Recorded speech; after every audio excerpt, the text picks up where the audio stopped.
Welcome to Speak English with me. Improve your vocabulary, grammar, and pronunciation with our engaging lessons. Hey everyone, welcome back to Speak English with me. I'm Sam. And I'm Emma.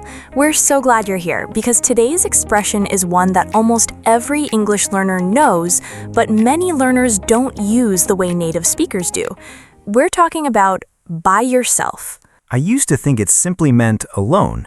Then one day I heard someone ask, "Did you paint this room by yourself?" And I remember thinking, wait, are they asking if nobody else was in the room while you were painting? That's such a common misunderstanding. In that sentence, they aren't asking whether you were alone. They're asking whether you did all the work without anyone helping you. So here's our first lesson. By yourself can mean without help, and it can also mean alone. The situation tells you which meaning is correct. That's why listening to real conversations is so important. If you only memorize one definition, you'll probably become confused when native speakers use the same words in a different situation. Let me ask you something. Have you ever built or fixed something by yourself? I have, although I probably shouldn't have. That sounds like there's a story behind it. There definitely is. A few years ago, I bought a small bookshelf online. The instructions looked simple, so I thought, I don't need any help. I can do this by myself. About 2 hours later, I was sitting on the floor surrounded by screws, wooden boards, and complete confusion. I can already imagine what happened. The funniest part was that I had built most of it backwards. When I finally realized my mistake, I just started laughing because I had been so confident at the beginning. Did you eventually finish it? I did, but only after watching 3 different videos online, so technically I built it by myself, but I also had a lot of help from the internet. I think many of us have had moments like that. We want to be independent, but independence doesn't always mean refusing every bit of advice. That's true. And notice something interesting. If I say, I built the bookshelf by myself, native speakers immediately understand that I completed the project without another person physically helping me. Now let's change the situation. Imagine you say, I stayed home by myself on Saturday night. Does that mean I repaired or built something? Not at all. This time it simply means I was alone. Same expression, different meaning. That's the beauty of English. The words stay the same, but the context changes everything. Can I ask you a question? Of course. Are you someone who enjoys spending time by yourself? Much more than I used to. When I was younger, I thought being by yourself automatically meant feeling lonely. If I saw someone eating lunch alone, I felt sorry for them without knowing anything about their life. I think a lot of people make that assumption. Then one afternoon, I was traveling for work. I found a quiet little cafe, ordered my favorite coffee, opened a book, and spent almost 2 hours there by myself. It was peaceful. Nobody expected anything from me. Nobody was asking questions. I could simply enjoy the moment. That's such a nice example because it shows another important idea.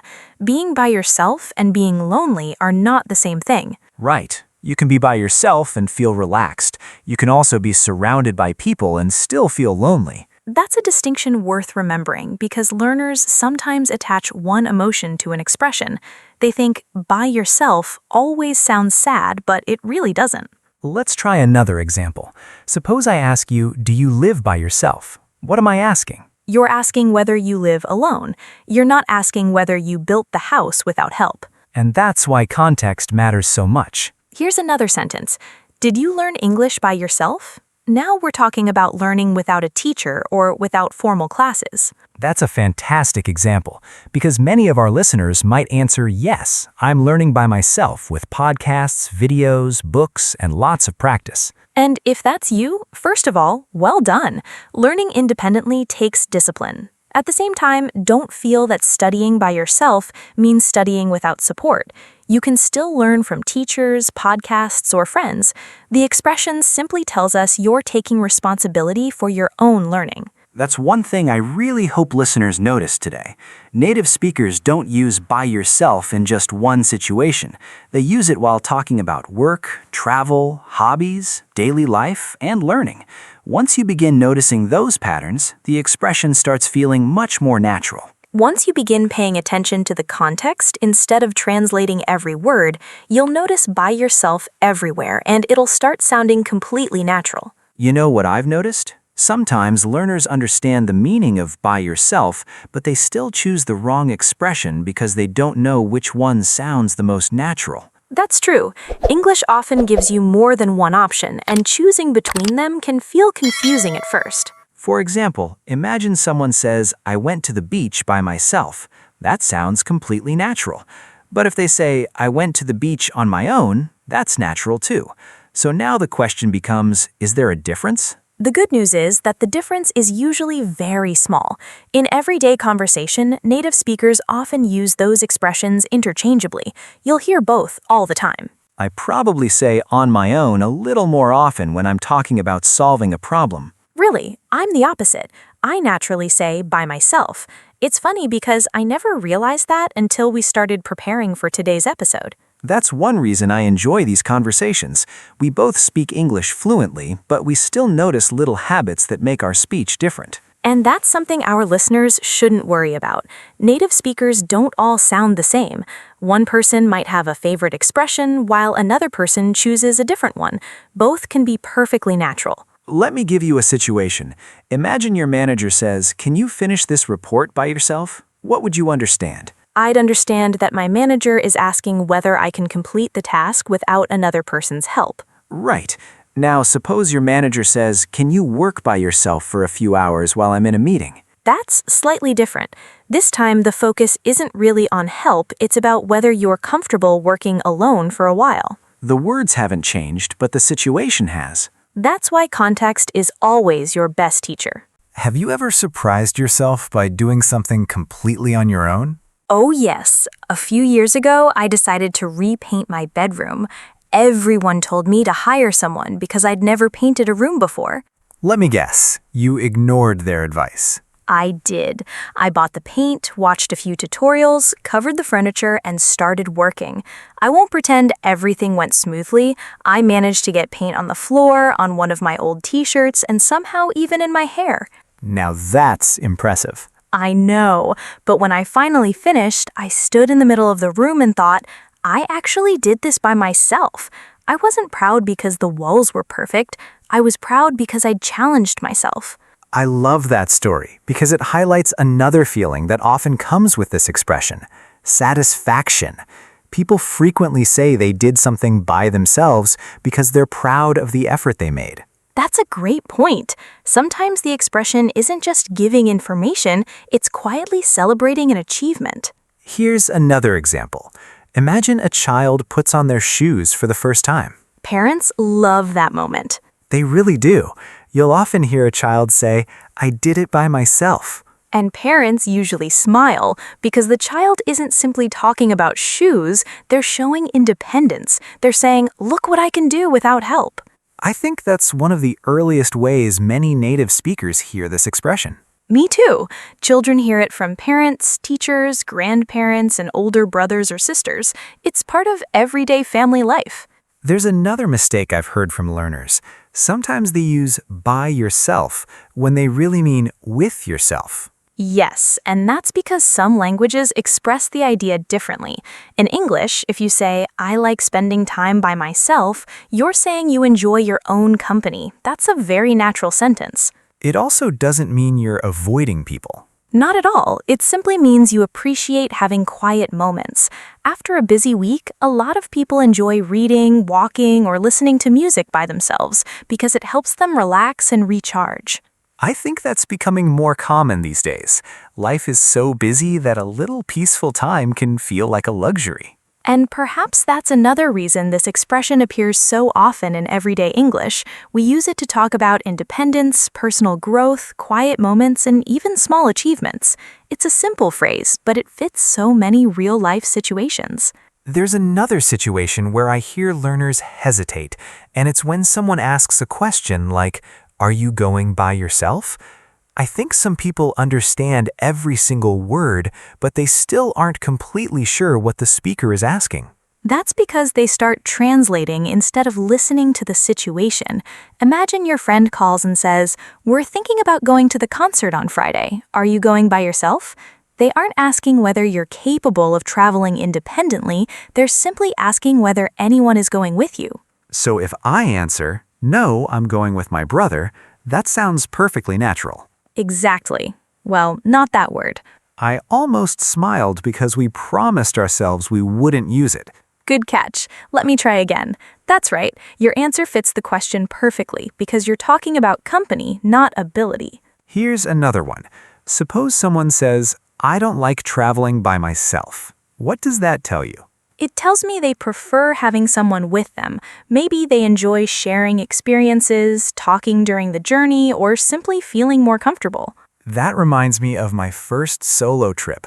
I was excited before I left, but the night before my flight, I started thinking, what if something goes wrong? What if I get lost? What if I can't find my hotel? Those thoughts are so common. They really are, but something interesting happened. During the trip, I had to make every decision myself. Which bus should I take? Where should I eat? Should I visit a museum or spend the afternoon walking around the city? At first, it felt stressful, but after a couple of days, I noticed I was becoming much more confident. That's one of the biggest benefits of doing certain things by yourself. You discover that you're more capable than you thought. Did you ever have a similar experience? Mine wasn't about traveling, it was about giving a presentation. I'd always worked as part of a team, so there was usually someone else speaking with me. Then one day, my manager said, "This presentation is yours." No pressure. That's what I thought. I spent days preparing because I knew I'd be standing in front of everyone by myself. I practiced in front of a mirror, recorded my voice, and even timed myself to make sure I wasn't speaking too quickly. Were you nervous? Very. My hands were shaking before I started. But after the first few minutes, I settled down. When it was over, I felt incredibly proud because I'd handled something that had frightened me for years. I think listeners can learn something beyond English from stories like that. Sometimes by yourself is connected to personal growth. It's about discovering what you can do when nobody else can do it for you. I agree. And there's another useful expression that often appears in these same conversations, all by yourself. Ah, yes, that's worth talking about. Imagine a parent looks at a child and says, "Did you clean your room all by yourself?" The words all by add extra emphasis. They're showing surprise or admiration because the child completed the whole task without help. So if I simply say, I cleaned my room by myself, that's natural. It is. But if I say I cleaned the whole house all by myself, I'm putting extra emphasis on the fact that nobody helped me. That's right. Native speakers often add all when they want the achievement to sound bigger or more impressive. I can think of another example. She raised 3 children all by herself. That's a powerful sentence. It immediately tells you that she carried an enormous responsibility without another person supporting her. In that situation, all by herself doesn't just describe what happened, it also expresses respect for what she accomplished. That's something I really like about English. Tiny changes can add emotion without making the sentence complicated. And native speakers don't have to force these expressions into every conversation. Just notice when native speakers use them. After hearing them naturally enough times, they'll begin to feel familiar. That's a much better approach than trying to memorize 10 sentences in one afternoon. Absolutely. Listen, notice the patterns, and then use them when they genuinely fit your own experiences. That's how expressions like by yourself become part of your everyday English instead of something you have to stop and think about every time you speak. There's one situation where I've noticed learners become a little uncertain, and it's when by yourself is used almost like a warning. Oh, I know what you mean. Someone might say, "Don't walk home by yourself tonight." Right. They're not criticizing you or saying you're not capable. They're simply showing concern for your safety. And that's an important difference. The speaker isn't focusing on independence anymore. They're focusing on the situation. Maybe it's late at night, maybe the area is unfamiliar, or maybe the weather is terrible. So if a friend tells you, I don't want you going by yourself, you shouldn't hear that as an insult. Not at all. In fact, it often means they care about you. I remember something that happened to me after a concert. It was close to midnight, and one of my friends asked, "Are you really walking back by yourself?" At first, I laughed because the hotel wasn't very far away. Let me guess, your friend wasn't laughing. Not even a little. He said, "I'll come with you." Looking back, I realized he wasn't questioning whether I could walk alone. He simply wanted to make sure I got back safely. That's a perfect real-life example because native speakers use this expression in caring conversations all the time. Here's another interesting situation. Imagine your friend has never eaten at a restaurant alone before. That's more common than people think. It is. Then one day they tell you, I went out for dinner by myself. Some learners immediately think that sounds sad. But native speakers don't necessarily hear it that way. Not at all. The first question might be, how was it? Maybe they loved it. Maybe they enjoyed the quiet. Maybe they finally had time to read a book while eating. The expression doesn't tell us whether the experience was positive or negative. Have you ever gone to a restaurant by yourself? I have, and I remember being surprisingly nervous the first time. Really? Even though nobody was paying attention to you? That's the funny part. I thought everyone would notice me sitting alone. After about 5 minutes, I realized everyone was busy talking to the people they came with. Nobody cared. That's such a valuable lesson, not only for English, but for life. I ended up enjoying the meal. I ate slowly, listened to some music afterwards while walking home, and thought, why was I worried about this? Sometimes the biggest obstacle is our own imagination. I couldn't agree more. Here's another expression learners sometimes confuse. Someone says, leave the baby by herself for a minute. What does that mean? It means leave the baby alone. But in real life, you'd probably only hear that in a situation where it's safe and appropriate. Context always matters. Now compare that with she finished the project by herself. That's completely different because now we're talking about completing work without assistance. Same words. Different message. And that's why memorizing one translation is never enough. Let me ask you something. When you're learning a new expression, do you try to remember the definition first, or do you remember the situation? These days, definitely the situation. Years ago, I filled notebooks with definitions. I could explain lots of expressions, but I wasn't always confident using them. I had a similar experience. Then one of my teachers gave me a piece of advice that I've never forgotten. She said, don't collect words, collect moments. I like that. Her point was simple. If you connect an expression to a real conversation, a funny story, or an emotional experience, you're much more likely to remember it. That's probably why I still remember my friend asking, did you build that by yourself? It wasn't the grammar that stayed with me, it was the conversation. And that's something our listeners can start doing today. Instead of writing only the expression in your notebook, write a real situation beside it. Maybe it's, I learned to cook by myself, or I don't like traveling by myself. Those sentences have meaning because they're connected to your own life. The more personal your examples become, the easier they are to remember, and the more naturally they'll come out when you're speaking. That's one of the best habits you can develop as an English learner. Make the language part of your own experiences instead of leaving it as words on a page. Before we finish today, there's one small detail I'd love our listeners to remember. Don't worry about finding one perfect definition for by yourself. Instead, pay attention to the situation. Ask yourself, is this person talking about being alone, or are they talking about doing something without help? Most of the time, the context gives you the answer almost immediately. That's such a practical habit because it's how native speakers understand language too. We aren't usually stopping to analyze grammar while we're having a conversation. We're listening to the whole situation, the person's voice, and the reason they chose those words. And the nice thing is that once you begin noticing this expression, you'll hear it everywhere. You'll hear it in movies, podcasts, interviews, and everyday conversations. After a while, it won't feel like a phrase you're trying to remember. It'll simply become part of your English. Before we say goodbye, let's have our word tour and quickly revisit some of today's most useful expressions. Our first expression is by yourself. Remember, it can mean being alone, or it can mean doing something without another person's help. The situation tells you which meaning is intended. Next is on your own. In many everyday conversations, it means almost the same thing as by yourself. You can often hear native speakers use either one naturally. Then we looked at all by yourself. Adding all gives extra emphasis. It often shows admiration, surprise, or highlights that someone completed the entire task without help. We also talked about independent.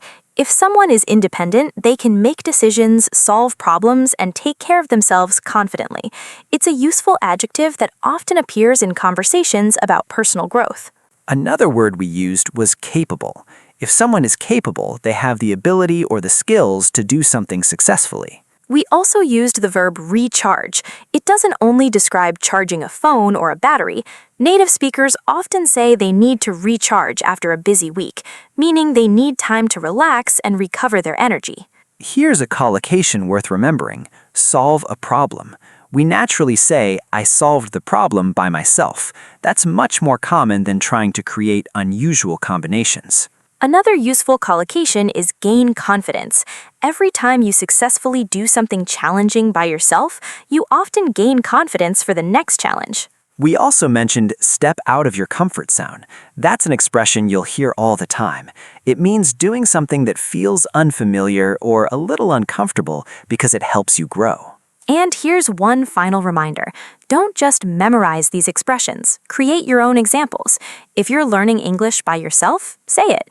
If you enjoy walking by yourself in the morning, say that too. If you fixed your bicycle by yourself last weekend, say that too. Personal examples stay in your memory much longer than sentences you copied from a book. That's probably the biggest message from today's conversation. English becomes easier when it becomes personal. The more your examples reflect your own life, the more naturally you'll remember them when you need them. We'd also love to hear from you. Think about something you've done by yourself that made you feel proud. It doesn't have to be something huge. Maybe you learned a new skill, cooked a difficult meal, traveled somewhere new, or solved a problem you didn't think you could handle. Try writing 1 or 2 sentences in English and see how naturally you can use today's expression. Thanks for spending your time with us today. We hope this conversation helped you understand not only what by yourself means, but also how native speakers naturally use it in everyday life. Take care of yourselves, keep listening, keep speaking, and we'll talk to you again very soon. Bye, everyone.